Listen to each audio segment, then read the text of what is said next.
जय हिंद, जय भारत, जय उत्तराखंड। नमस्कार, मैं अजय नौटियाल भारत न्यूज़ लाइव में आप सबका स्वागत करता हूं।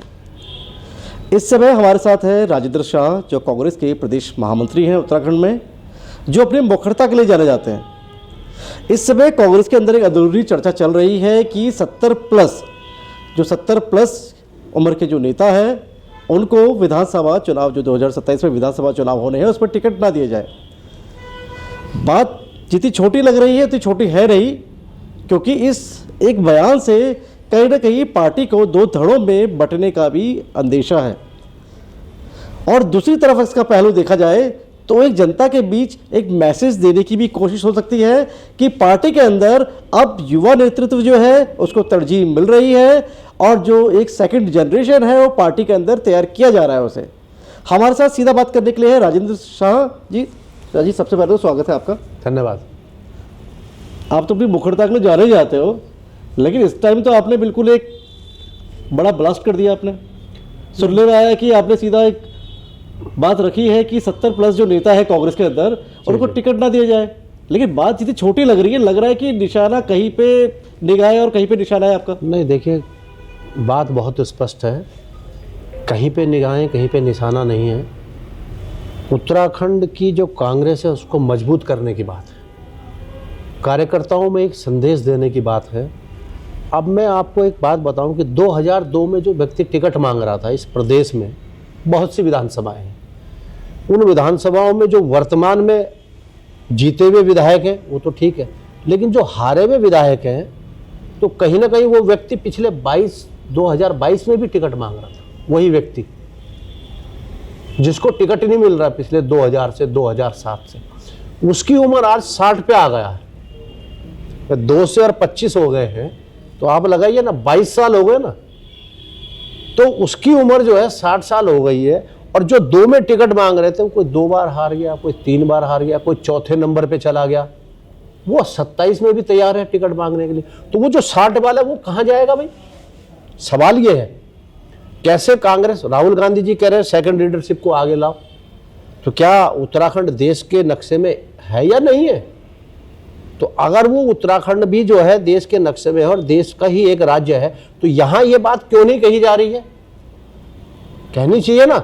लेकिन आज कोई कहे ना कहे, उत्तराखंड में जो लोग टिकट मांग रहे थे पिछले 2002 से, जो लोग आज ही पूरी ईमानदारी मजबूती से साथ कांग्रेस का झंडा उठाए हुए हैं, उनमें राजेंद्र शाह जैसे सैकड़ों, हजारों, लाखों लोग हैं जो कांग्रेस का झंडा आज भी मजबूती से उठाने के लिए तैयार है। और 2027 के लिए मजबूती के साथ कि सरकार कांग्रेस की आए और उत्तराखंड में कांग्रेस की सरकार बने और देश में 2029 में राहुल गांधी जी के नेतृत्व में सरकार बने, ये संकल्प लेकर हमने ये बात कही है कि भाई आप जो 70 पार वाले हैं वो 60 वालों को रास्ता दें, ये निवेदन है उनसे।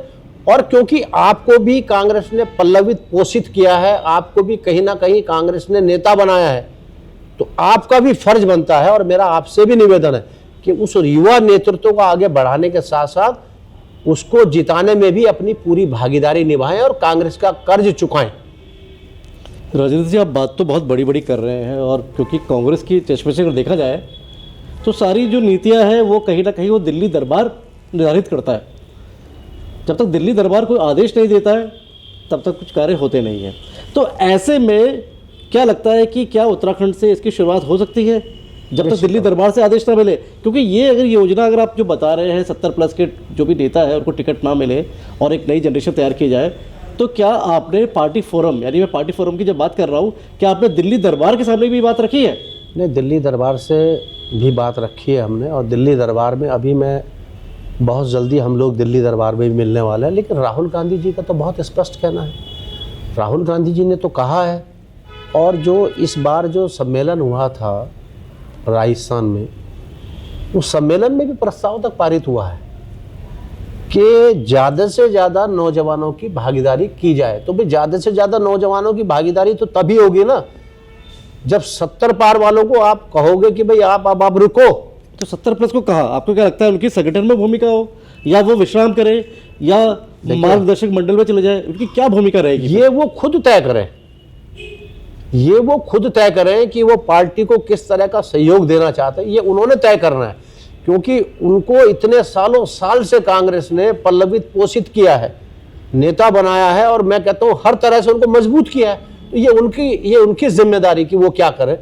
लेकिन हमारा ये कहना है कि वो नौजवानों के लिए रास्ता खोले, रास्ता छोड़े, हमारा तो ये कहना है उनसे। अब उनको क्या करना है क्या नहीं करना है, वो अपना आशीर्वाद किस तरह से देना चाहते हैं पार्टी को, ये वो तय करेंगे। उसमें हम नहीं चाहते कि हम अपनी तरफ से क्यों कहें कि भाई आपको क्या, आप खुद तय कीजिए आपको क्या करना है। और बहुत स्पष्ट ये है कि भाई अब कम से कम वर्तमान स्थिति जो है कांग्रेस की इस प्रदेश में, तो कम से कम उन लोगों को ये निर्णय तो लेना चाहिए। ये मेरा निवेदन भी है उनसे, आग्रह भी है मेरा, करबद्ध आग्रह है। शाहजी, आपके जो बयान ने न केवल पार्टी दफ्तर के अंदर खलबली मचाई है, बल्कि सीधे सीधे हरीश रावत के राजनीतिक अस्तित्व जो वो चाह रहे हैं, जो आज भी बड़े सक्रिय नजर आते हैं, तो सीधा सीधा हरीश रावत की तरफ कह रहे हैं कि आपका जो बयान है सीधा हरीश रावत की तरफ निशाना है। तो इस पर आप क्या कहेंगे, क्योंकि हरीश रावत जो है वो 70+ की ही कैटेगरी में आते हैं। देखिए, मैंने किसी के खिलाफ बयान नहीं दिया है, मैंने किसी के व्यक्तिगत खिलाफ बयान नहीं दिया है। मैं फिर आपके सामने दोहरा रहा हूं कि 70 पार के जितने भी लोग हैं जो 2-2, 3-3 बार चुनाव हार गए हैं, हीरा सिंह बिस्ट भी 70+ है। देखिए, मैं आपसे फिर कह रहा हूं, जितने भी लोग हैं, आप व्यक्तिगत नाम एक का मत लीजिए ना, 70+ के आप तमाम नाम लीजिए। जब आप तमाम नाम लेंगे तो तब मैं कहूँगा हाँ ये सब नाम तो है ही। मैं व्यक्तिगत किसी नाम के लिए नहीं कह रहा हूँ, मैं उन तमाम 70 पार लोगों को कह रहा हूँ, उन वरिष्ठ नेताओं से कह रहा हूँ जिनकी उम्र 70 पार हो गई है, जो 2-2, 3-3 चुनाव भी हार गए हैं। उनसे मेरा निवेदन कि वो अब जो है 60+ वाले जो है उनको थोड़ा सा रास्ता दे, उनको आगे बढ़ाए, उनको आशीर्वाद दे और अपनी भूमिका खुद तय करें कि उनको कांग्रेस में कैसे क्या करना है। तो शाहजी, क्या लग रहा है आपको, बीजेपी कहीं ना कहीं गेन कर रही है और कांग्रेस को कहीं ना कहीं नुकसान हुआ है पिछले निकाय चुनावों में भी, और बीजेपी ने एक पॉलिसी अपनी पार्टी के अंदर बनाई है कि 75+ के जो नेता है उनको टिकट नहीं देगी, तो क्या आप उसी को फॉलो कर रहे हैं? और उन्होंने अगर एक लकीर खींची तो आपसे लंबी लकीर खींच रहे हैं, और उन्होंने 75+ कहा तो आप 70+ में आ गए, ये कारण तो नहीं? देखिए, मैं बीजेपी से मेरा कहीं दूर दूर से कोई मतलब नहीं है। बीजेपी क्या कर रही है, हमें बीजेपी से भी कोई मतलब नहीं। 75+ से आपको लग रहा है क्या उसने? हमें कांग्रेस से मतलब है, हमें देखिए, भाजपा तो अब देश की बात करें तो पूरे देश में जुमलेबाजी कर रही है। नौजवान बेरोजगार है, महिला सुरक्षा के नाम पर यहाँ अंकिता भंडारी से लेकर दिल्ली की वो जो लड़की नेगी थी वहाँ तक, और उसके बाद महंगाई के सवाल पर आप कहो, महंगाई के सवाल पर आप ये कहो कि डीजल पेट्रोल की कीमत के सवाल पर कहो, मतलब वो दिल्ली की सरकार पूरी तरह से फेल है भाजपा की। और उत्तराखंड में भी वही जो दिल्ली की सरकार का पैटर्न है वो यहाँ चल रहा है। लोग समझ रहे हैं। अब कहीं ना कहीं हो सकता है कि हमारे समझाने में कोई कमी रह गई हो। ऐसा नहीं है कि हम नहीं जा रहे, हम नहीं कह रहे हैं, हम कह रहे हैं लोगों को जाके। और अब लोगों ने भी ये मन बना लिया है, लोगों ने देख लिया, 14 देख लिया, 19 देख लिया है, अब 24 भी देख रहे हैं, 25 आ गया है। जो वादे 2014 में किए थे आज तक वो पूरे नहीं हुए। 2 करोड़ बेरोजगारों को रोजगार का सवाल था, महंगाई का सवाल था, बहुत हुई महंगाई की मार। अब की बार महंगाई कम हुई है क्या? 450 का सिलेंडर हम देते थे, 1900 से लेकर 1000 पार हो गया। हमने 70 साल ये कहते हैं कि कांग्रेस की 70 साल। अरे भैया, कांग्रेस ने 70 साल में 70 रुपए से ऊपर कड़वा तेल नहीं जाने दिया। तुमने 14 से लेकर 24 के बीच में 10 सालों में तेल 200 पार करवा दिया। ये तो एक वानगी है, ये तो एक वानगी है। डॉक्टर मनमोहन सिंह जी के नेतृत्व में हम 2014 तक जो है 142 रुपए प्रति बैरल क्रूड ऑयल था, और हमने 67 से ऊपर जो है नहीं बढ़ने दिया। डीजल पेट्रोल 2014 से और 24 के बीच में आंकड़े देखिए ना, 3900 प्रति बैरल, डॉलर प्रति बैरल तक आ गया था क्रूड ऑयल। पर तुम तो किस्मत वाले हैं भाजपा वाले कि वो 162 तक तो गया ही नहीं। उसके बावजूद भी क्यों बढ़ रहा है लगातार? वो 2 लाख करोड़ रुपया कहाँ जा रहे हैं, उनका हिसाब कोई पूछ रहा है? कोई बता रहा है? तो शाहजी, अभी कुल मिलाकर ये कहना चाह रहे हैं कि 70+ का जो अपने पैरामीटर सेट करने जा रहे हैं, आप ये कह रहे हैं 70+ का पैरामीटर, जी। ये आप किसी से प्रेरित होकर आपका ये बयान? नहीं, पार्टी से प्रेरित होकर नहीं, ये मैं खुद आत्म मंथन करके आपका? निश्चित तौर पर मैं पिछले 1986-87 से उत्तराखंड राज्य आंदोलन में हूँ, दर्जनों बार मैंने जेल काटी है। 6 साल में दिल्ली के जंतर मंतर के टेंट में भी रहा हूँ। 16 अगस्त 1994 से लेकर 16 अगस्त 2000 को हमने वहाँ से टेंट उठाया जब राज्य बन गया। और वरिष्ठ उत्तराखंड राज्य आंदोलनकारी होने के नाते और मैं कांग्रेस में पूरी ईमानदारी के साथ पिछले 28 साल से कांग्रेस का झंडा उठा रहा हूँ। तो आज आवश्यकता यह है कि राजेंद्र शाह विधायक बने न बने ये बड़ी बात नहीं है, लेकिन ये पैरामीटर तो हो यार कम से कम के और लोग तो आगे आए जो मेरे साथ दर्जनों लोग हैं जो बेचारे मेरी तरह संघर्ष कर, उनमें से एक भी नहीं आ पा रहा। तो मेरा ये कहना है कि भाई कहीं ना कहीं से किसी कोने से शुरुआत तो हो, उसमें राजेंद्र शाह छूट सकता है, कोई बात नहीं, लेकिन भाई ये तो नजर आए कि जब राजेंद्र शाह छूट गया लेकिन इसके साथ जो 4, 5, 6, 7, 8 लोग हैं ये 2000 कुल मिला के आप कह रहे हैं कि एग्जाम्पल सेट हो जाए। निश्चित तौर पर और ये लड़ाई की शुरुआत है। इसके बाद ये दिल्ली में भी बात की जाएगी तमाम नेताओं से, जिस चीज की भी जरूरत होगी, जो भी आवश्यकता होगी, साम दाम दंड भेद सब लगाया जाएगा, लेकिन इस बात को दिल्ली में हाईकमान के सामने रखा जाएगा और अपनी बात को मनवाया भी जाएगा। क्या पार्टी के अंदर इसे 2 धड़ों में बंटने की शुरुआत तो नहीं कह सकते हैं? देखिए अच्छी खतरा तो नहीं लगता आपको? नहीं, अगर अच्छी बात पे अगर 2 धड़े होते हैं तो मैं समझता हूँ मुझे ये अच्छा लगेगा कि कांग्रेस के हित की बात में अगर कोई 2 धड़े बना रहा है, कांग्रेस का भला होना चाहिए, कांग्रेस मजबूत होनी चाहिए, तो तात्कालिक रूप में 2 धड़े बनेंगे, लेकिन वोट तो कार्यकर्ता देता है, कार्यकर्ता आगे बढ़ाता है, नेता थोड़ी बढ़ाते हैं आगे। नेताओं से थोड़ी कांग्रेस चल रही है, कांग्रेस तो कांग्रेस के कार्यकर्ताओं से चल रही है। लेकिन कार्यकर्ता ये चाहता है जो मैं कह रहा हूँ, ये मैं कार्यकर्ता की भाषा बोल रहा हूँ। कार्यकर्ताओं के बीच भी अब आप लगाइए जो 22 साल से कार्यकर्ता के बीच में तो है वो जो मांग रहा था टिकट 2002 में, जो 2007 में टिकट मांग रहा था वो भी तो 18 साल से कांग्रेस कार्यकर्ताओं के बीच में तो है। तो कार्यकर्ता भी तो चाह रहे कि यार ये हमारा जो नेतृत्व कर रहा है ये कब आएगा इसका नंबर। तो ये कार्यकर्ताओं की ही भावना है जो मैं आपके सामने रख रहा हूँ। अभी जो नगर निगम मेयर के चुनाव हुए हैं, मेयर में कांग्रेस का जो खाता था वो 0 पे अटक गया है। सामने 2027 है, विधानसभा चुनाव है, बड़ी उम्मीदें हैं। क्या लगता है 70 प्लस के अगर जो भी कांग्रेसी उनको टिकट नहीं मिलता है और 70 प्लस से जो नीचे है उम्र दराज जो उम्र के जो नेता है उनको टिकट मिलता है, तो 2027 में क्या इम्पैक्ट होगा? आपका विश्लेषण क्या कहता है इस पर? देखिए 2027 में मैं आपसे कहना चाहता हूं कि कांग्रेस की सरकार बनेगी निश्चित तौर पर। इसलिए कह रहा हूं कि 2 में कांग्रेस की सरकार थी, 7 में भाजपा की थी, 12 में कांग्रेस की आई, फिर 17 में। लेकिन 22 में कहीं ना कहीं हमारे नेताओं की चूक हुई है और ये हमारे नेताओं को उससे सबक भी लेना चाहिए। अगर हमारे नेताओं की बयानबाजी उस समय पर नहीं होती तो हम 38 से 40 सीटें जीत रहे थे, इसमें कोई 2 राय नहीं है। और पिछले जो 10 साल हैं, अब 17 से आज 25 हो गए हैं, तो 8 साल ये हो गए और 2 साल बचे। इन 8 सालों में भाजपा ने जो कहा वो नहीं किया है। मैं 13 जिलों के 95 ब्लॉकों की बात आपके सामने रखना चाहता हूँ। महंगाई के सवाल पर महंगाई कम नहीं हुई है, बेरोजगारों के सवाल पर कितना रोजगार दिया ये तो बेरोजगारी बता रही है, जो घूम रहे हैं बेरोजगार लोगों को। जो नौकरी कांग्रेस ने उपनल के माध्यम से दी थी उनको भी सड़कों पर आपने निकाल के बाहर कर दिया, वो सड़कों पर रातें काट रहे हैं। उसके साथ साथ महिला सुरक्षा की आपने बहुत बड़ी बात की। महिला सुरक्षा की हालत यह है कि तुम्हारे मंत्री, तुम्हारे अध्यक्ष चाहे दूध संघ के हों, तुम्हारे तमाम बड़े नेता उन वारदातों में शामिल हैं। कौन था अंकिता भंडारी का, कौन है वो वीआईपी? मंत्री का बेटा ने यह हरकत की है, तो वहां भी महिला सुरक्षा का भी हर चीज में आप फेल हो चुके हैं। तो विकल्प कांग्रेस है और निश्चित तौर पर लोग ये देख रहे हैं कि पिछली बार 17 में जिताने के बाद लोगों को लगा कि शायद 22 में इन्हें हम जिताएंगे तो कुछ नया होगा। लोग पछता रहे हैं कि हमने कांग्रेस को देना था तो कम से कम कुछ तो विकास आगे बढ़ता। ये तो 5 साल खराब कर दिए उत्तराखंड ने अपने, जो 22 से 27 इनको दिया है। तो इसलिए लोग निश्चित तौर पर कांग्रेस को मजबूत करने के उसमें है और कांग्रेस 27 में आएगी। रही नगर निगम की बात, जिस तरह का नंगा नाच यहां हुआ है ये लोकतंत्र के लिए शर्मनाक है, बहुत शर्मनाक है। आपके यहां घोषणा होती है पिथौरागढ़ में कि फला आदमी जीत गया है, थोड़ी देर बाद घोषणा होती कि फला आदमी हार गया है।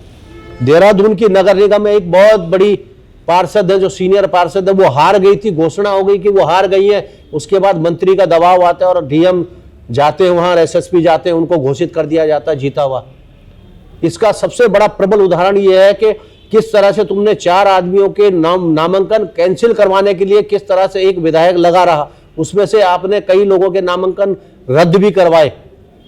ये तमाम बातें की है। शाह जी, इस बार तो बैलेट से चुनाव हुआ है और सत्ता पक्ष ये कह रहा है कि जब चुनाव हार जाती है कांग्रेस तो अक्सर ईवीएम पे दोषारोपण कर देती है। इस बार तो बैलेट से चुनाव हुआ है, बैलेट से आप चाह रहे थे तो भी हार गए। अब आप देखिए तो क्या इस पे सवाल नहीं उठेंगे? नहीं, सवाल तो ठीक है, इस सवाल का भी तो जवाब भाजपा को देना चाहिए ना, कि आपके जो मत पेटियां थी वो खुली क्यों पड़ी थी, बहुत से बॉक्स खुले क्यों पड़े थे। इसके बारे में देखिए, आपको समस्याओं का निदान कराना चाहिए। 2027 में भी तो ये सवाल उठेंगे फिर? नहीं, 2027 में तो ये सवाल नहीं उठेगा। ये इसलिए नहीं उठेगा कि अब कांग्रेस ने भी इस बात का सबक ले लिया है भाजपा से, कि भाजपा जो जब सत्ता में आती है तो किस तरह से लोकतंत्र को कुचलने का काम करती है। तो कांग्रेस क्योंकि लोकतांत्रिक पार्टी है, विश्व की सबसे बड़े लोकतंत्र हिंदुस्तान में, आज भी अगर लोकतंत्र नहीं मजबूत हमने किया होता तो तुम 70 साल बाद में सत्ता में थोड़ी आ जाते। कहां से सत्ता में आते? हमारा तो खुला लोकतंत्र था कांग्रेस का। आप आइए, लड़िए, जीतिए, और इसकी परंपरा जवाहरलाल नेहरू जी ने शुरू भी की थी। हमने तो तुम्हारे लोगों को टिकट देके सांसद भी बनाया, हमने तो तुम्हारे सांसदों को जो है बाहर विदेश में भी भेजा। कितना आप कोई सोचे कांग्रेस के बारे में कि कांग्रेस कितनी बृहद दिल से सोचती है। कांग्रेस को लोकतंत्र पर भरोसा, हम लोकतांत्रिक तरीके से, लेकिन अब हम ध्यान रखेंगे इनका, क्योंकि ये लोकतंत्र को कुचलने वाली ताकतें, ऐसे लोगों को हिंदुस्तान में रहने का कोई हक नहीं है। आप लोकतांत्रिक तरीके से लड़िए, जो जीतता है वो सरकार बनाए। शाह जी, आप अपने बेबाक अंदाज के लिए जाने जाते हैं, तो सवाल है, बड़ा बेबाकी से जवाब दीजिएगा। नो कांग्रेस नो बीजेपी, बिल्कुल बेबाकी से जवाब की उम्मीद करते हैं। अक्सर दोनों पार्टियों के अंदर एक बात होती है, चर्चा बीजेपी में भी होती है, चर्चा कांग्रेस के अंदर भी होती है, और कहीं ना कहीं जो तीसरा धड़ा जो उत्तराखंड के अंदर तैयार हो रहा है वो सब मुद्दा भी बनाता है, परिवारवाद। वो कहता है कि कांग्रेस जो है वो मित्र विपक्ष की भूमिका निभा रहा है, वो विपक्ष की भूमिका में नहीं, मित्र विपक्ष है। अक्सर आपके नेता कभी आम पार्टी, कभी एक्स पार्टी, कभी वाई पार्टी, कभी जेड पार्टी की तरह नजर आते हैं, तो उसकी क्लिपिंग शेयर होती है और जनता को मैसेज देने की कोशिश भी होती है कि भाजपा ही कांग्रेस है, कांग्रेस ही भाजपा है, यानी गंगाधर ही शक्तिमान है, शक्तिमान ही गंगाधर है। इससे बाहर आना आपके लिए कितनी बड़ी चुनौती होगी? ये सवाल के साथ एक सवाल मेरा ये भी है कि आपने 70+ की बात तो कर दी, अगर उस धड़े के नेता कहते हैं ठीक है 70+ की जब बात आ रही है हम चुनाव नहीं लड़ेंगे, ये रहे हमारे बेटे, ये रहे हमारी बेटी, इनको टिकट दीजिए इस सीट से, देखिए फिर क्या होगा? जिस नेता का बेटा फील्ड में काम कर रहा है, कांग्रेस में काम कर रहा है, निश्चित तौर पर अगर पार्टी अगर ये आकलन करती है कि इसको टिकट मिलना चाहिए उसका, लेकिन घर में बैठे हुए व्यक्ति को किसी कीमत पर टिकट नहीं दिया जाना चाहिए। जो पार्टी का झंडा उठा रहा है वो किसी का बेटा हो, कोई हो, हमारा उससे थोड़ी विरोध है। यानी परिवारवाद की राजनीति का समर्थन करते हैं, हाँ या ना? परिवारवाद कहाँ से आ गया? परिवारवाद तो ये होता है कि जब आपका बेटा कुछ नहीं कर रहा और आप जबरदस्ती अपने परिवार, ये तो राजशाही का है ना कि मेरा बेटा राजा है तो वो राजा बनेंगे, ऐसा थोड़ी। अब अगर राजा का बेटा अगर लड़ाइयाँ लड़ रहा है, उसने 2-4 लड़ाइयाँ लड़ ली और तब कोई कहेगी राजा, तो भैया वो तो लड़ाई लड़ रहा है ना, लड़ाई लड़के राजा का बेटा, तो वो उसको आप ये नहीं कहेंगे ना, उसको खानदानी थोड़ी कहेंगे, क्योंकि उसने 2-3 लड़ाइयाँ लड़ी हैं, लड़ने के बाद वो अगर युवराज के बाद वो राजा बन गया तो उसमें और उसमें फर्क है। ऐसे ही जो लोग जमीन में रहकर कार्य कर रहे हैं, जो कांग्रेस के लिए झंडा उठा के लड़ रहे हैं, अगर उनको किसी को टिकट मिलता है तो हमारा कोई विरोध नहीं, लेकिन घर में बैठा हुआ है और वो अगर 27 में लॉन्च किया जाएगा तो उसका भी विरोध है। दिल्ली दरबार में जोर शोर से मुद्दा नहीं, ये निश्चित तौर पर उठेगा, निश्चित तौर पर उठेगा। और आप तीसरे फ्रंट की जहां तक बात कर रहे हैं, देखिए तीसरा फ्रंट तो तब कामयाब नहीं हुआ जब पहली निर्वाचित सरकार 2002 में कांग्रेस की बनी, और पूरे पहाड़ के, मैं अगर आपसे कहूं, बहुत बड़ी बात मैं कहने जा रहा हूं कि ग्राम स्तर पर जो है यूकेडी का नाम था और यूकेडी का जो निशान था वो गांव स्तर पर था। तब वो 4 सीटें जीते थे 2002 में। उसके बाद वो 2 पे आए, फिर 1 पे आए, फिर 0 हो गए।